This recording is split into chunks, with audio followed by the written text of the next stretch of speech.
Yeah, hi.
Deepak, do we start?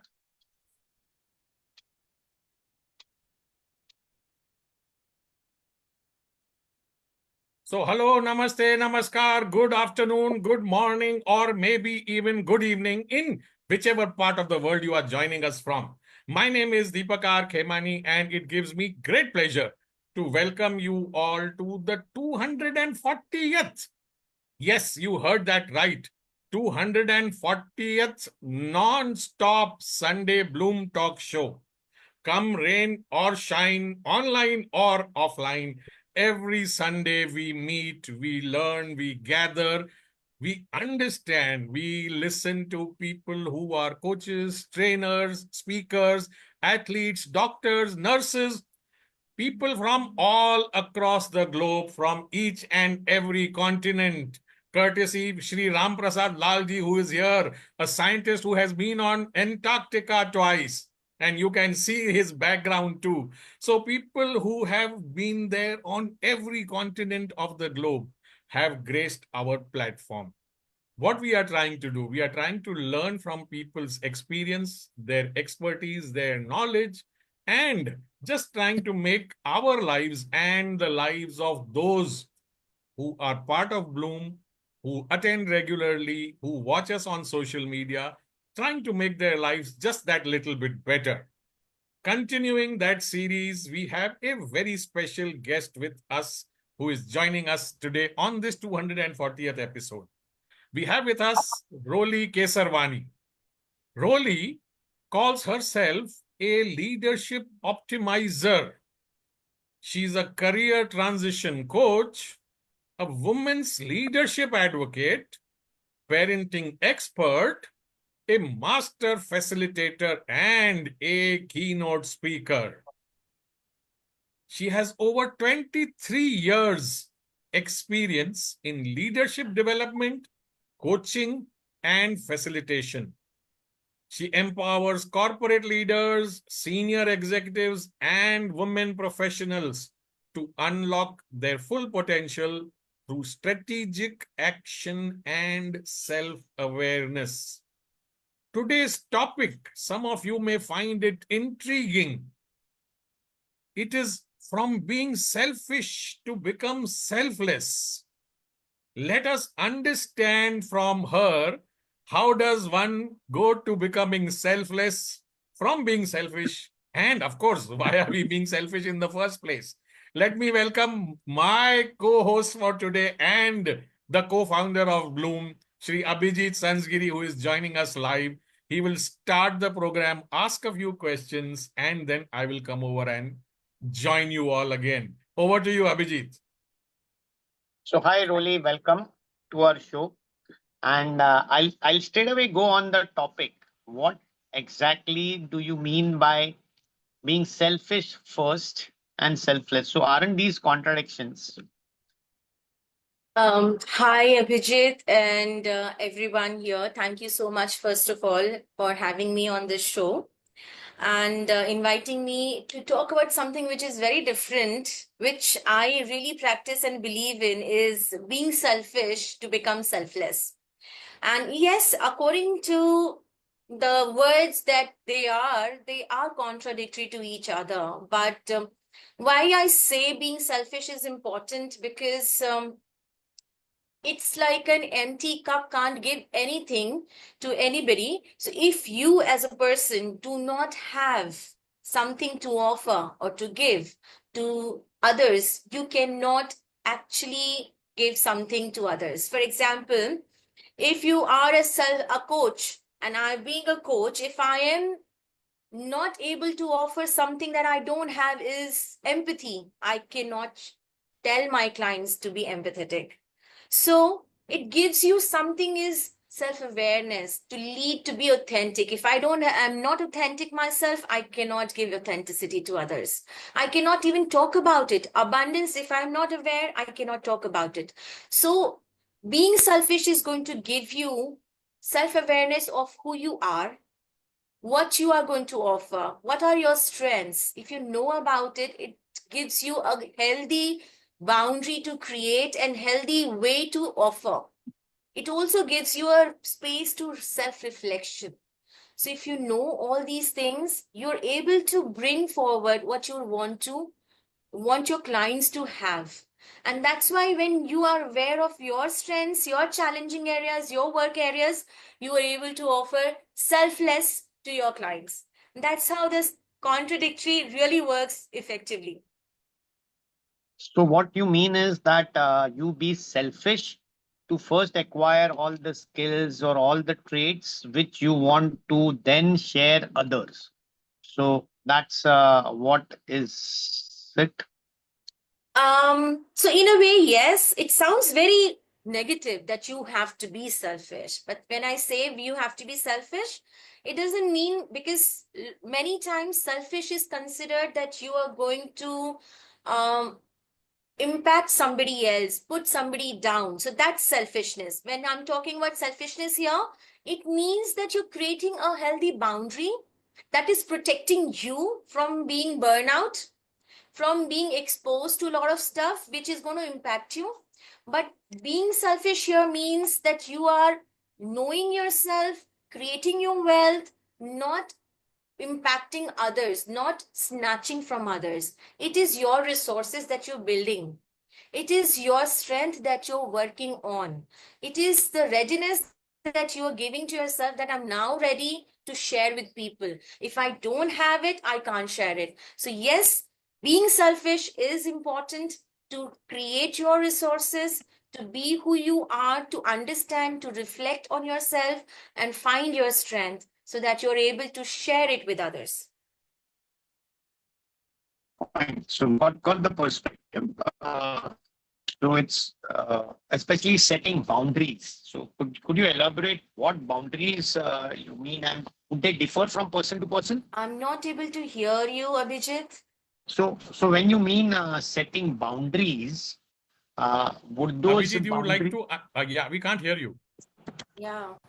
I don't know. So would boundaries now? Am I audible? Am I audible now? Is it me or anybody else who No, can? I also can't hear him.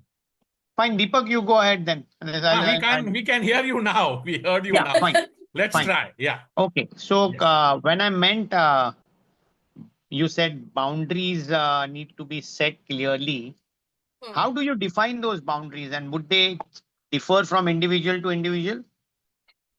So yes, boundaries are something which differs from everybody. It is depending on what they really want to create for themselves, what they're really looking for them, their time, their energy, their efforts. They allow people to step into your personal space, and that somewhere impacts you. So everybody has their own absorbing factors, and to what extent can they actually uh, allow people to come and impact you. But there are certain people, everybody has their own measures of allowance. So for me, I can probably absorb a lot of people coming and telling a lot of stuff because I come from a space of coaching. So my listening, and I know what to listen and where to stop and where to start. But many people may not be. They just get impacted with a little trigger that happens to them, and they get kind of get carried away or are impacted negatively. So boundaries help you to protect from burning out, from conserving your energy, from getting impacted at mental and emotional level. So that is something which is important, and everybody has their own level of absorbent. Okay. So thanks.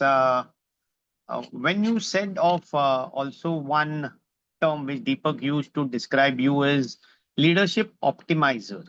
Yes. So exactly, because it's all about optimizing or balancing, or when also it comes to boundaries, as you said, setting healthy boundaries, which would be subjective. So even the optimization and the balance would be subjective from individual to individual.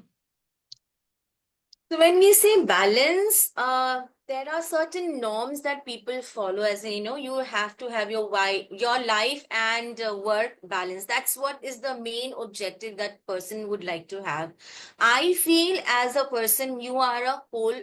I approach everybody as a whole person, and everybody has a way of their lives are divided into many different aspects of work or person, and every aspect contributes to the person's work and personality. So for example, I love to travel, I love to eat food and try, and I also love my work, and I'm able to balance it well because I combine all of it together. For example, when I'm speaking, I'm having a coaching session with my client, and even if I'm traveling, so I'm having fun, but when it is a work time, I'm able to put my focus and attention that time, at that point in time, in that place. So travel doesn't get impacted, my work is still on, it's simultaneously. Many people may not do that because they need to visit or be in the office. So when we say balance, yes, balance is in the head. You just have to know what time you have to do what work. So you manage your time according to your work and you plan it before. And if you're not able to plan effectively, balance becomes a challenge for you. And this is the reason where a lot of people who are professionals, who have a lot of desires to achieve, not able to balance their life. Fine. Now you also do a lot about NLP, emotional intelligence, and your profile reads on working on various tools like DISC, Enneagram, Caliper, something which something like Caliper is I haven't heard of it much. So would you tell how these various tools are useful and how do you use that in making someone a more effective leader? So it's a beautiful question, how these tools. So every time when I start my session, the first thing is, or my clients that start the journey with, the first thing is understand where they are.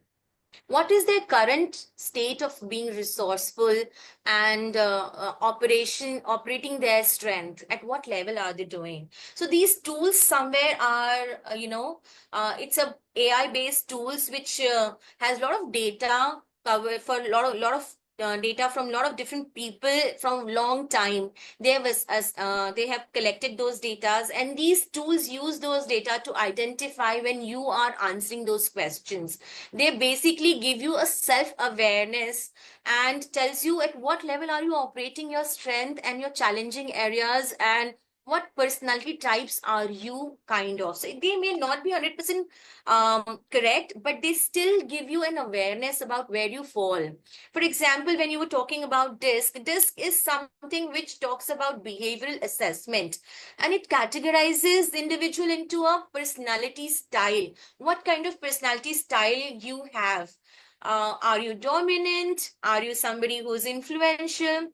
Are you somebody who's very sensitive, or are you somebody who is data driven? So it talks about 4 different kinds of personality styles, and it also helps you to understand yourself. Plus, it also gives you awareness to understand with whom you're communicating. So when you know with whom you're communicating, the communication and approach becomes much easier. So this, when you talk about Enneagram, it also talks about the personality type. There are 9 personality types, and we somewhere talk. We gain sources or a positivity from some personality. We have some challenges, and it goes out to some other personality type. We connect with some personality type. We don't connect. There are triggers which comes from to you. So with these tools, when you're using these tools, you get self-awareness about your strength, your triggers, your situations that you are in, which is a challenge for you. And then it also gives an understanding and awareness about other people. So now your communication is much more constructive and directional. So you know how to address a person of X or a Y personality type.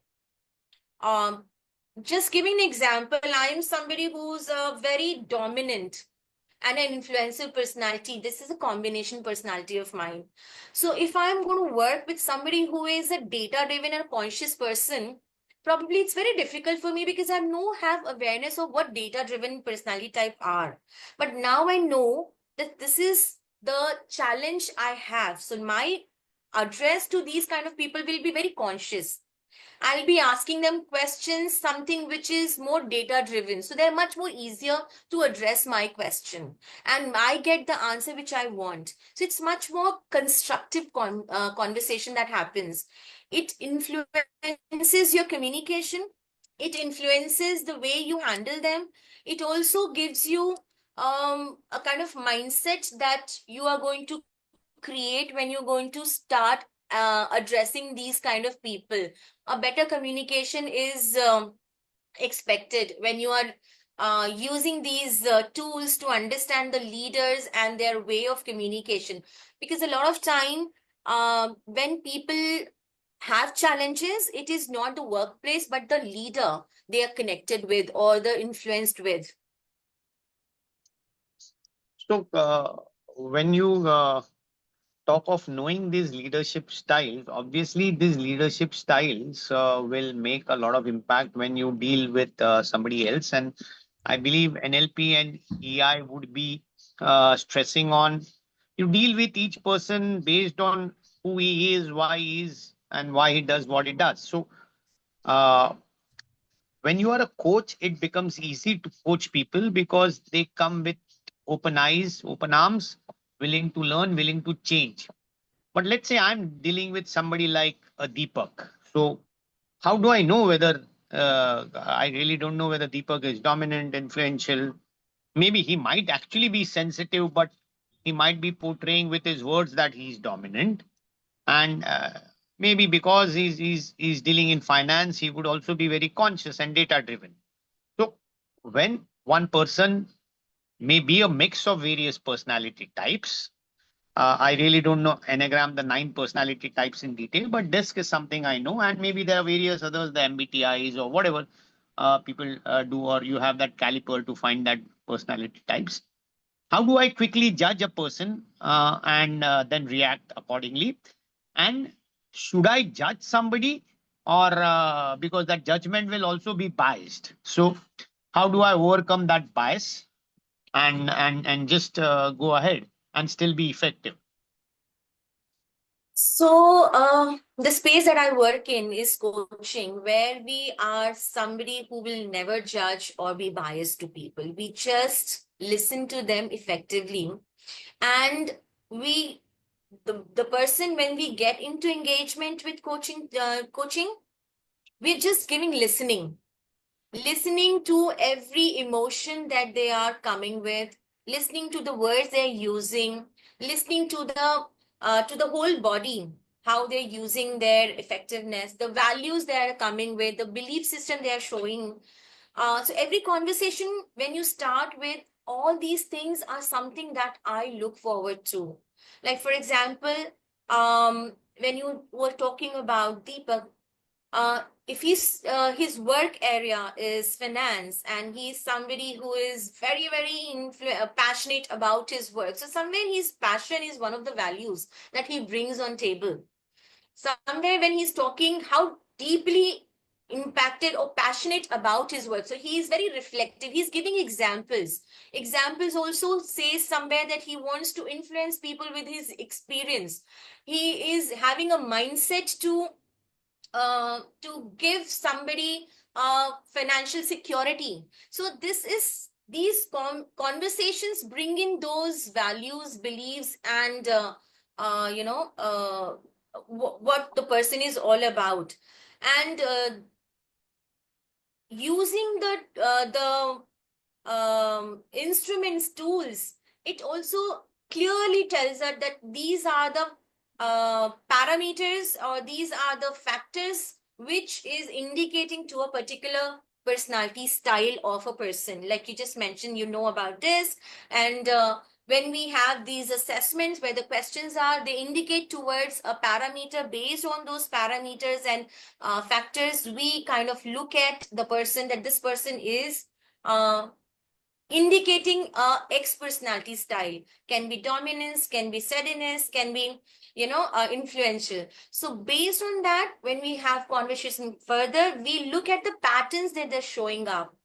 We look at the values that are bringing, and how are we going to look at those patterns, and then ask them questions based on those patterns, and then we work on the further other techniques that helps them to get over those limiting beliefs or patterns, and transformation in the mindset. So one more question related to this is, in a coaching, yes, the coachee comes with open arms and is willing to be experimented on. But in real life, let's say when we are dealing with people, so it's an organization where there's a leader and there are maybe followers, or there are juniors or subordinates. How do they deal more effectively, knowing the concepts of NLP or EI or all these, knowing the personality traits? So maybe somebody would really be sensitive, but maybe given the position he's occupying, may try to be dominant as a boss, whereas his real personality type might be being very sensitive. And generally, a person may be data driven, conscious, but would also move with instinct at times. So Absolutely. how does one judge these various people, and maybe how does he know that whatever judgment he's formed of anyone is the right judgment? And maybe how does he then structure his communication or his manner of uh, dealing with those persons for his benefit? So, very beautiful question, because this is a real scenario. In our Yeah. organization, there are so many people. You have a team. We have so many different personalities in your team, and you have, as a leader, you have to interact with all of them, and you are aware of who you are, your strengths and your challenges, and you also are aware of your triggers. All these things can be can be a barrier when you're communicating, and you're communicating with different personalities, and we don't know really who these personalities are. Yeah. So the most important thing which I suggest to all the leaders is that, when you are interacting with your team, the most effective way of interaction is through communication. Now, communication has to cover something which is more of empathetic. You have to be empathetic towards the people. So why even use a word or a communication or a construction of your words which going to hurt anybody? So it has to be more from your examples from your personal life. When you were in a certain stage, you share an example, talk about it, and give a message that shares that this is where you were with your personal example and your real life experience. You're sharing a message which is influencing people. My only message to the leaders are, whenever you are communicating, be authentic, share your real life examples, share that this is what you were and this is what you become after the practicing of what you practiced and followed, which is more of reflection and recognizing your own your abilities, your strengths, your blind spots. Integrate all those and embrace people. So when you embrace people, integrate your authenticity in yourself, and you also are showing your self compassion to people, where you are being, you're sharing your who you are, vulnerability as a leader, that even I as a leader can have some challenges, and if I have challenges, I'm sharing with you, and I can overcome these challenges or vulnerabilities after I practice and accept myself, the who I am. Establish your identities beyond your labels. When you're talking about yourself, you have worked on yourself, you're telling your team members that these are the labels. I'm not going to label anybody. I'm not going to tell that this is who you are. You have to utilize your current resources. With your current resources, you can always, overcome your challenges, and you always have a open door policy as a leader. You come and you speak with them.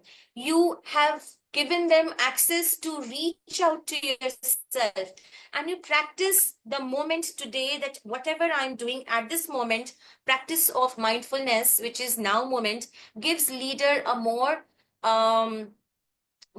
insight about what is happening and how can you take things forward. This is a model that I use, which is called Rise Up model, where you reflect. R is a reflection, and I is integration of your authenticity.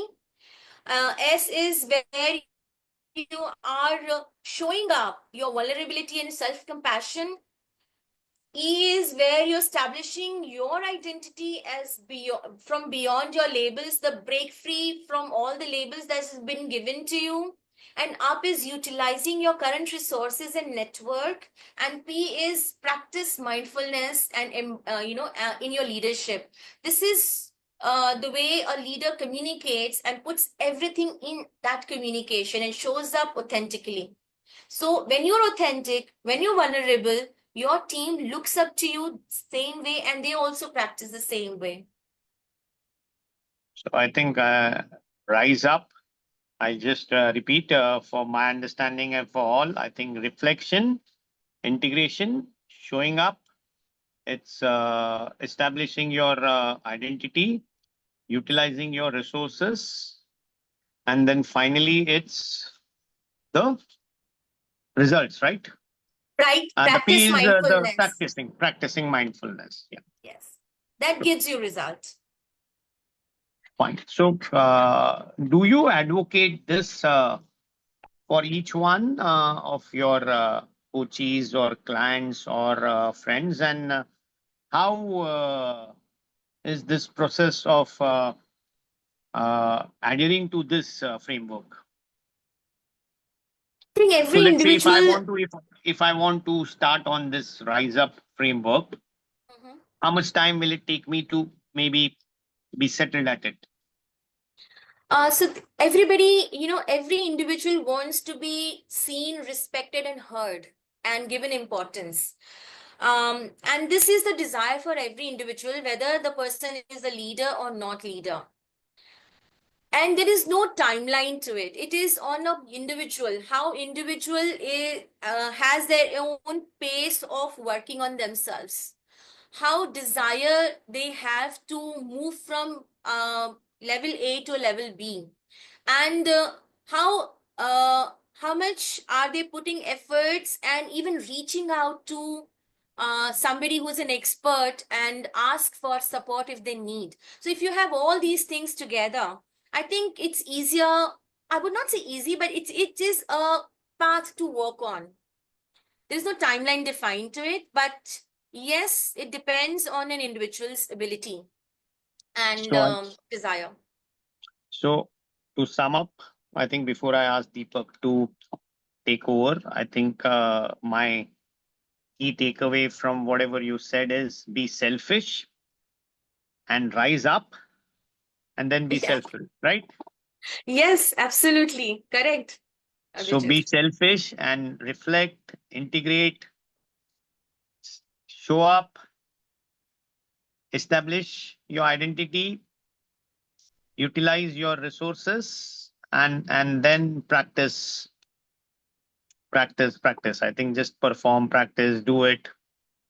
I think that's it. So while, as you said, we are the creators of your own destiny, and depends on how quickly we want to master the selfishness to be selfless. Yeah.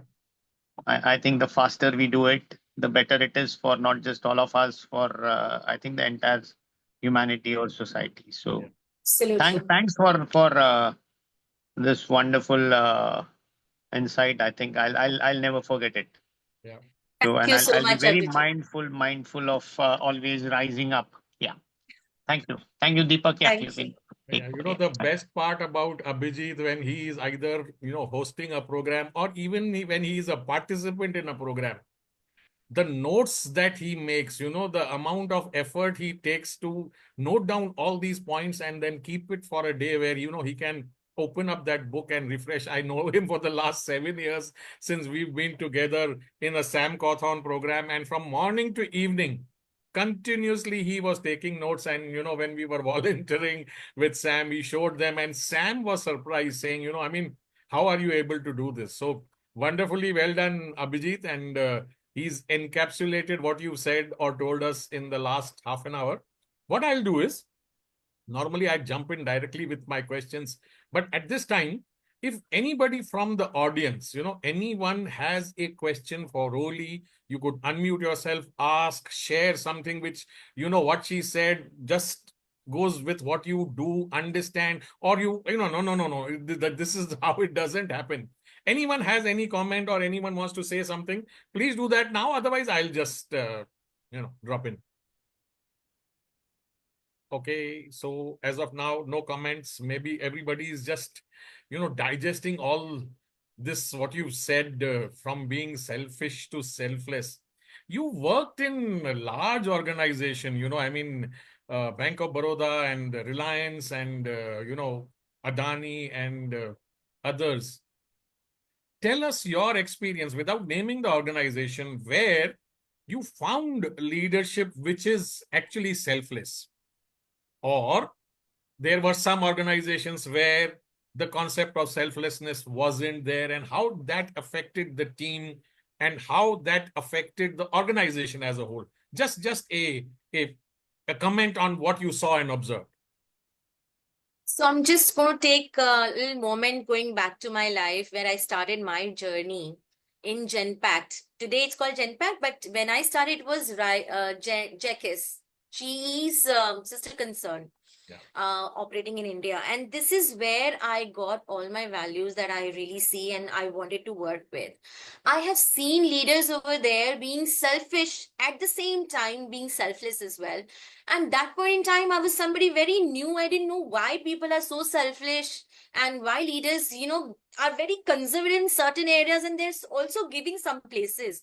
How can they behave both ways like that? It was very difficult. I was like, I used to always complain that this leader is like this. He just says this, that, and always commands and says things and follows. We have to follow. But in this space, he's being very generous. He's giving all that we want. We want support. We reach out to them. They have open door policy. You reach and tell them whatever the challenges are. Yeah. And it doesn't matter which level you are. You have a skip level. You can talk about it. All this was very new. And it's just the beginning of your career. I don't know how corporate works. And now, after so many years today, I still have that desire that I should work with the same leaders again, which is very difficult. But I went back when I started working as a coach and I connected back to my leaders and asked them, how have you been so good at doing both together? Yeah. And that's when I realized that they said, you know what, if I keep giving all the time, I think I will have nothing left with me to give. Wow. It's like a bank account. If you have a lakh of a rupee and somebody is asking you 10 lakhs, you can't give 10 lakhs Yeah. because you have only 1 lakh in your account. Yeah.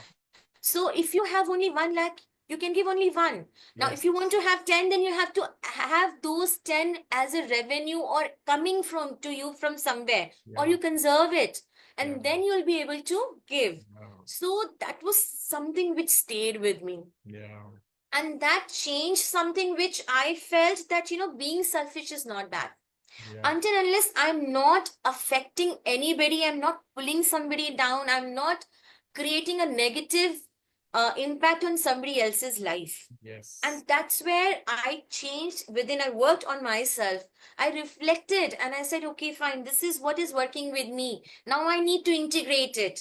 Now I need to rise above my labels, which has been given to me. Then these are the ways that I worked on myself. And then I realized one more thing. You do everything, but if you are not in the moment, the present moment, Yeah. you can do nothing. Yeah. If you are in your past, you can't change it. If you're in the future, you don't know what's going to happen. Whatever you're going to do is right here today. And if you're not doing anything right here today, you can do nothing in your future as well. And this is where I integrated the whole sum of me, and I worked on myself, I worked on my network, I worked on my resources. And that's where I was able to produce that Rise Up formula, and which has been working for my clients effectively, very, very effectively. So wonderful. I mean, thank you for sharing that personal experience. You also named the organization. And since we are on that, we know this is an American organization, and, you spoke about leadership. Early 2000s, when India was opening up, we were all collaborating with all these foreign companies. We were told that all these foreign companies will come with best practices and we have to learn from the world. Then we learned about Ikigai and Kaizen and all that.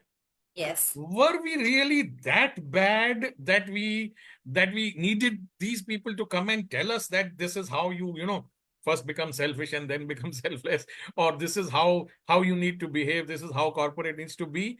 Or was this culture already there, but at some point it got lost? And since there are some Indian names also which you have worked with, tell us whether you found a difference or not, or today it does not matter. So I'm going to start with the beginning, which you mentioned. We always had this. The visibility of it was little lesser, I would say. I would not say it wasn't there. It's just that people have not used it effectively. And to my surprise, I learned it that, we always had it, But we are going back to English people, giving them huge money and learning the same skills, belief, and everything that we had already. Our Vedic system has everything. Indeed. Yeah, and my learning has been that when Britishers started working, ruling India, they broke our education system Yes. just to acquire that power because they knew we were very powerful with our own learning, knowledge, and understanding, and our brain. Yeah. Our emotions and our brains and our spirituality was extremely strong. Yes. And this is where they had to work on, and they brought in something which was not so powerful, Yeah. but it was, they directed us towards the different direction altogether.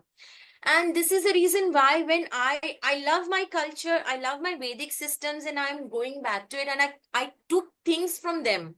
Yeah. I learned it, and I started incorporating it, that what, we are reflective people. We Yeah. human beings are always been reflective. It's Yeah. just that we have been we have to rediscover ourselves, that we have this ability. Yeah. We learned it, or we got this focus from these people, although we always had it. Yeah. They have learned from India and they have given us back. So Yeah. I would actually be grateful to them that, they have given this back, but Yeah. we should be not grateful to some things which is they've taken us from us only. But anyway, so this is where I felt that, we always had it. We always had this power. We Yeah. rediscovered it. And today, I think, most of the organizations are using it.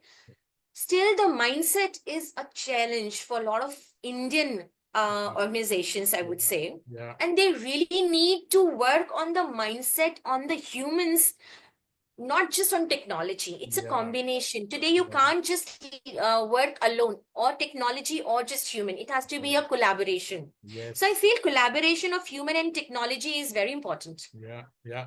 Very well said. And I'll just take you up on that, what you said, especially the last two lines.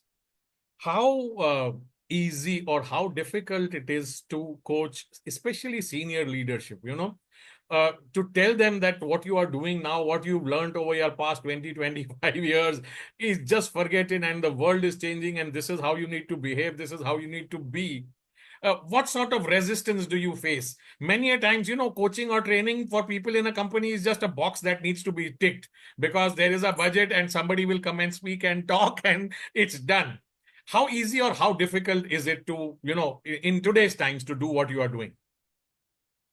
This is the most practical and beautiful question, because talking to leaders, they know it. I know it all is the category. Yeah. Lot of them. Yeah. But there are few leaders who are very progressive. They have a growth mindset. Yeah. So you just when you start conversing, you get to understand which mindset is this person coming from. One.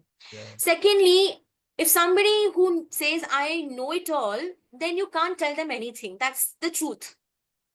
But you still are looking for, because you have to tick out. Yeah. Tick mark has to be Yeah. done. Yeah. Now, tick mark is only possible when you see there is a gap, and you know that there is a gap. Yeah. You just don't want to acknowledge it. And you can't tell the leader that, you have to acknowledge it.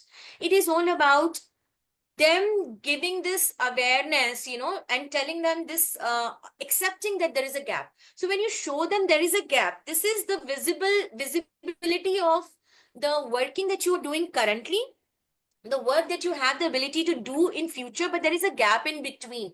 How are you going to bridge this gap? Yeah. And this bridging is something which is going to help you accelerate your process and your growth to reach where you have that ability to reach. Now, leaders will not say, I don't have these things, I want to learn it. But still, when they come to you, that means they're aware there's something which is not working for them. Yes. Yeah.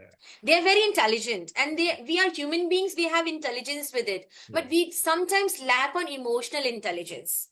And when you are communicating with them with this emotional intelligence to understand what do you have right now, Yeah. what is that you want to achieve, how will you like to regulate it? Just ask them these questions. Yeah. How would you like to reach where you want to reach? Yeah. Or what do you think is not working currently? Or what do you think you want to work on? I think asking those questions probably they will have some insights, they may have inhibition expressing it, but in a couple of communication or a conversation, you will rather be able to see it has worked, and it has worked for the people I have spoken with who have been very rigid. When they have seen that things are working, but they're working very slow, then they see there is certain things which is helping them to accelerate, and then they come over there. So very simple example, very recent one. This client of mine is a very senior person who has been in a difficult situation, and he says, I know everything, I'm coming from a psychology background, and all is very good, I don't need to do anything, and I know everything. Yeah. I just asked a couple of questions to, I said, you know what, I would like to just have some understanding of what I can offer you. Yeah. And I asked those questions. That was a revelation for him to understand there was some gap that he had. Yeah. So my question was not to give him that where is the gap in you, but where do I offer? You know, when where can I offer? That was from my perspective, and I gave him his awareness. That gave him his awareness that this is where my gaps are, and probability is that this is what he was happy to start the journey with.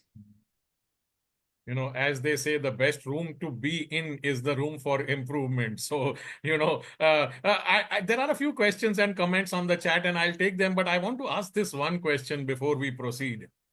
You know, it's now the age of Gen Z, and there is this startup culture, and we have young leaders and companies that are becoming unicorns, and, you know, 25, 28-year-olds are now billionaires, and, you know, they come on programs and events and they give us motivational lectures, you know, standing up on stage. Imagine a 25-year-old standing up on saying, you know, I'm a life coach. And so clearly the generation has changed, it has shifted.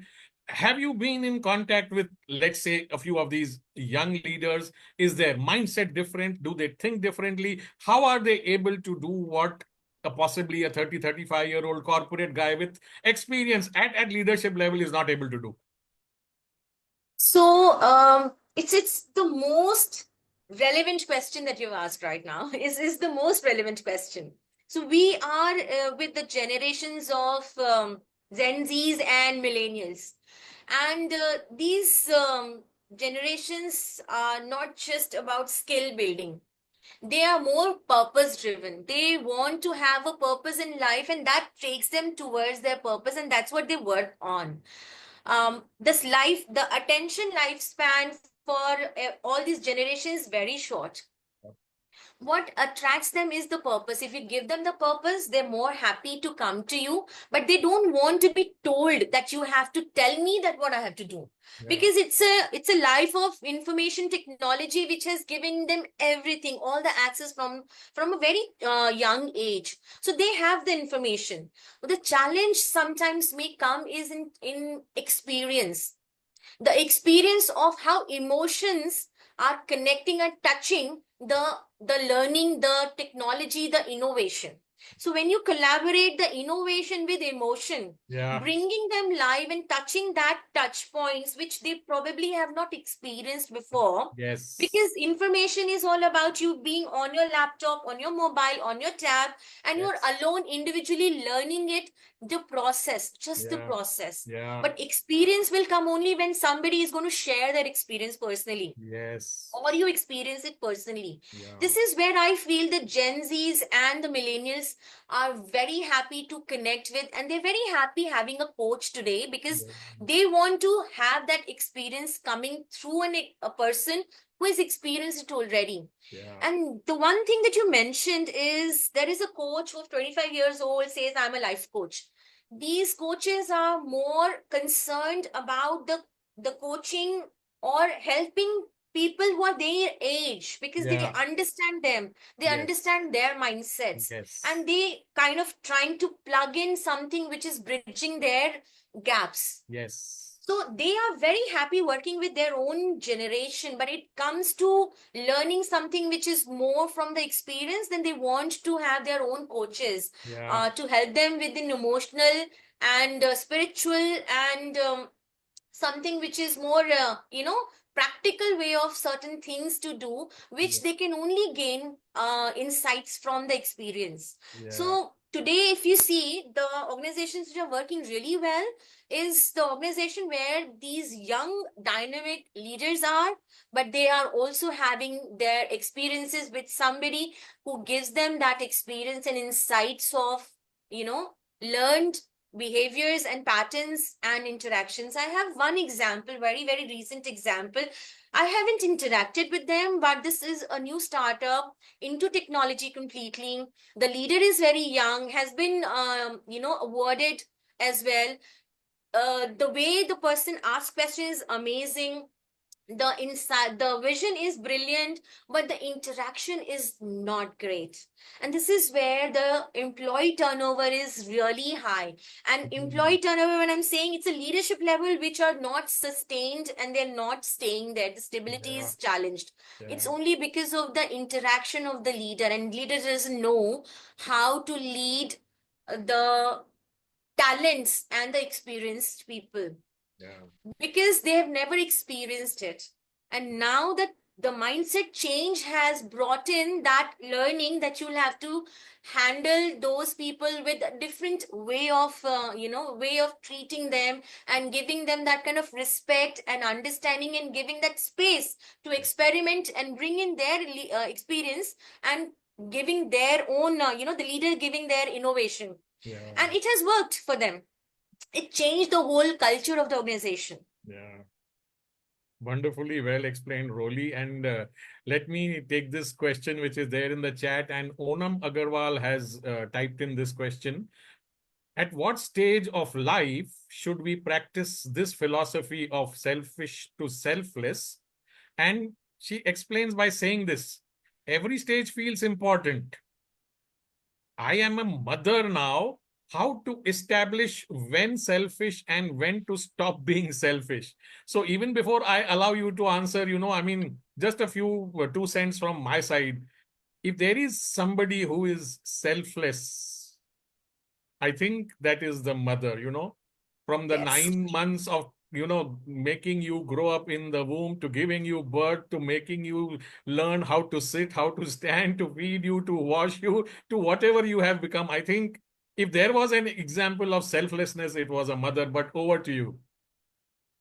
Thank you, Onam. This is a brilliant question. Coming from a parenting expert, that background, I have very simple thing to explain, that, a mother doesn't feed a child till the child cries and wants to have a milk. Yeah. Now, mother here is also sometimes selfish, because she just waits for the child to cry and ask for milk. Now, this part of mother is selfish, but not to an extent where she's actually hurting the child. So whenever I'm saying selfish, here the meaning of selfish which we have already acquired is, by hurting people you can be selfish. No. Selfish is always to regain your energy, to regain your resources, to fill yourself again, so that you're able to give or empty yourself. So if you're not filling yourself, you can't empty. Same way, a mother has to fill herself, and this is the space where she waits for the child to cry, to give her, feed her. The similar way, a mother always is waiting. And if you are somebody or a mother who always says, okay, every 20 minutes I have to feed my child, you will see the child is not getting the milk. It is going to the child is going to puke out. That means this is the time. You can't be a robot and fix the time and do things, and your own thoughts you're putting on your child or somebody else. You can be selfish just to see, what do I have as a resource, what am I conserving, whatever I'm offering, am I getting it from somewhere? If I'm not, I can't offer. It's a very simple logic and simple base as well. So if I don't have anything, I can't give. The same way a mother doesn't have milk, she can't give and feed my child as well. So to be a mother, you are certainly a selfless mother or a human being, as rightly said by Deepak. But you still are in some places selfish to reconserve your energy and fill yourself again, refill yourself again, to be able to give further. Yeah. I hope I was able to address Onam's question. Wonderful. Again, the one clear takeaway from what we've been talking about for the last 50 minutes or so is selfish need not necessarily give a negative connotation. It is not a negative word. It is just about you taking care of yourself, recharging yourself so that you can become selfless and more selfless going ahead again. We had this comment from Shipra where she said this example about, schools, and I think it was about training and ticking that box. Sometimes if I'm on the flow, I may not forget it. So just tell us, Shipra, what you meant, and if there is a comment or you want to ask something. We can't hear you, Shipra.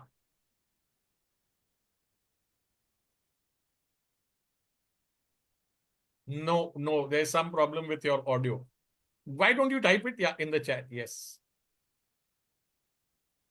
So meanwhile, Shipra is typing here. I Yeah. wanted to share why I felt to be selfish to become selfless. Yeah. Is I have an intention to work on a startup which is about elderly people. Now, elderly people today are in a stage, or in next 25, 25 to 10 years, they will be a lot, or almost 50% of the population will reach in that stage where Yeah. they are going to need support. Yes. Today, when we have only one child, and the child, when grows up, they have their own career, they fly out from your house, your Yes. nest, and they are Yes. building their career. Yeah. You are staying alone back and working for yourself and do everything for yourself as a parent. Now, you being a parent, you have become selfless and you've allowed your child to go one part. Yeah. Now, how is this child going to be thinking about the parents? Because they also feel a lot about their parents and they also want to support them, but they can't do that. I wanted to bring in some startup or a service which helps them to plug the child and the one generation children and the next generation parents or grandparents. But I'm not able to because I do not have money to do that. Now, if I had this, I have to do it from my work, which is coaching. So if I'm not charging them enough, I can't put in my selfless work. So this is where the concept of being selfish to selfless had come in. And I was thinking about this, and I felt in the traditional and the Vedic times also people had these kind of things doing or helping out their children. Every generation had something to offer. Every generation had to restore it for themselves and then offer to somebody else or the next generation. Why can't we do that? And why do we have to be labeled as selfish people? And why every label has to be negative? Why do we have to give this meaning as a negative meaning? And that all changed the whole thought about me, that my meaning to selfish is this. I'm changing my meaning and it changes the whole word to me. Yeah. I see Shipra has typed. Yeah, Shipra has typed in her question and she says, how do we shift the mindset from self-care is selfish to self-care is survival? How do we shift? How do we make that mindset happen? How do we do that shift? So I think the last sentence which I just mentioned was changing the meaning for yourself. The moment you change the meaning of self-care as selfish is not there anymore. It is self-care is survival, or I think rather would say not survival. Self-care is self-love and refilling. I think then your survival, because survival somewhere, I still have that meaning, is that you have to struggle. Right? Survival for the fittest is struggling to be the best, struggling to be there. I think when you have this self-care is equal to self-love. And I accept the way I am. I accept the other person, the person is. It becomes very easy. You do not have to really survive, then you will thrive. Then you will thrive to be who you are, and then you will thrive to help others who they want to become. And that's what you can do. It's only by changing the meaning in your head. And that's what I did, honestly. Yeah. Just now, if I can tell you, Shipra, I read the word survival and I felt it's a struggle. Maybe somebody else, it's not a struggle, it's something which is a existence. Existence for me is also a struggle. So it is my meaning. If I change it, it becomes the most difficult thing, becomes the most easiest one. Thank you. There is a question from MK Sansgiri where he asks, what are the takeaways which the junior dynamic leaders can benefit from their senior proven leaders? That's such a I think this is the most effective question now, I will say, because it's a generation gap. You know, Yes. all the senior ones. I was watching match yesterday, which was the opening of IPL, and I heard Shah Rukh Khan asking similar question to, to Kohli, that how the golden players can help the bold players. And I would say is just the experience that gives those proven leaders, bringing those experiences, being vulnerable, being authentic, and sharing with their dynamic leaders, and also having that relationship of give and take, that I share my experience, I share my authenticity, I share my vulnerability. I want you to share your innovative, curious thought process and dynamism. I think that shaking hand would really help the dynamic leaders and also the senior leaders. Yeah. I think this is the answer which even Kohli gave. I relate so much to it. Yeah, one question, and have you worked with leaders in education is Shipra's question. I have worked with leaders in education because I have worked with CDEC. I have worked with the school. One of the schools, I started, my first client was the school principal. That's how I started working with leaders in education. But yes, I feel I come from a very strong background of education and teaching.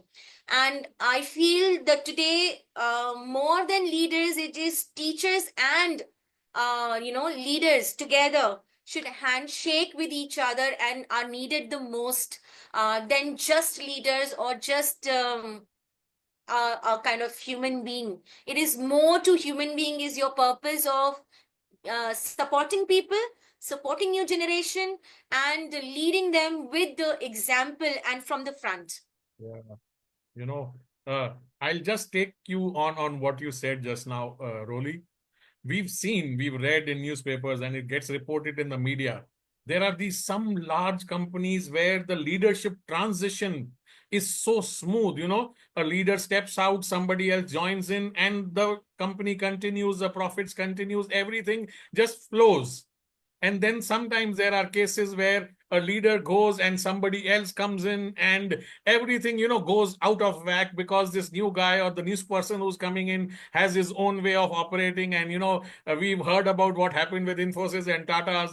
The old people had to come back and sort of resurrect the company and then bring it back on tracks. Just tell us a little bit about that. I think what you just gave the example, and I was also, me and my husband were talking about this few months ago when we heard about Tata. The vision of the young generation is that we want to experiment things and we want to be innovative, we want to be curious, we want to be quick. Yeah. Now, nothing can be quick. I mean, if a child has to born in 9 months, it will take 9 months. If a child is born in 7 months, it's called premature. Yeah. You still have to be in incubation to be, till few months, a couple of months, or maybe few days to reach and become a kind of a 9 months, and then you become a normal child, and that's how it is. The similar thing is with the young leaders. They want things which is very good. They have vision which is awesome. They are practical, which is also good, but somewhere they lack is the experience and the emotional touch.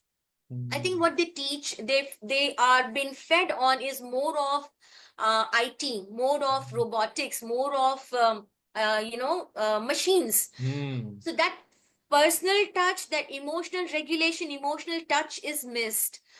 Experience is missed. Respect to the experience is missed. Once you kind of start respecting them, Mm. and that's why these leaders have to come back and reestablish that same connect with the people, and then start the wagon wheel again Yeah. from those learnings that they had from last 50 years Yeah. or maybe more. Yeah. And this again gives you the touch back to people, because you know what, a very simple example is COVID time, when people were defined in their house. They were just remain, and they were confined there. Yes. This is a time they realize that only technology cannot help them. Yes. Being human is very important, and that element of touch, personal touch, Yeah. human touch is so important, that makes you feel alive, and that makes you feel being in touch with people.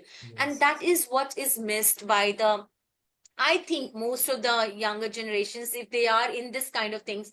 And that brings you back to your own self. Yeah. You know, that example you gave about the child taking 9 months to be born and fully developed. There is this famous saying from Warren Buffett. He says, you can't impregnate 9 women and get a child in 1 month. It takes 9 months for a child to be born. So, Absolutely. it takes time. Compounding takes time. That is what I speak on. Everything takes time. You want to become a leader, it will take time. You want to change, that will also take time. Everything takes time. Roli has shared in the chat her LinkedIn Connect. So any one of you who is not connected on LinkedIn with Roli, please click on that link and send her a connection request. It is 1:33 on a Sunday afternoon. Dr. Alka is not there. Otherwise, she would have repeated what I was going to say. Our family is waiting for us, waiting for us to join them for lunch. Thank you so much, Roli. This last 1 hour just went by like this. First half an hour with Abhijit. First, the next half an hour with questions and other comments on the chat from the audience. Thank you, everybody, for joining us today. It's been a wonderful 1 hour, 5 minutes hosting this 240th Sunday Bloom Talk Show. Do join us again next week, next Sunday, 12:30 p.m. India time for the 241st Sunday Bloom Talk Show. Thank you, everyone. See you next Sunday. Bye. Bye. Thank you, everyone. Bye. Thank you. Thank you, Roli.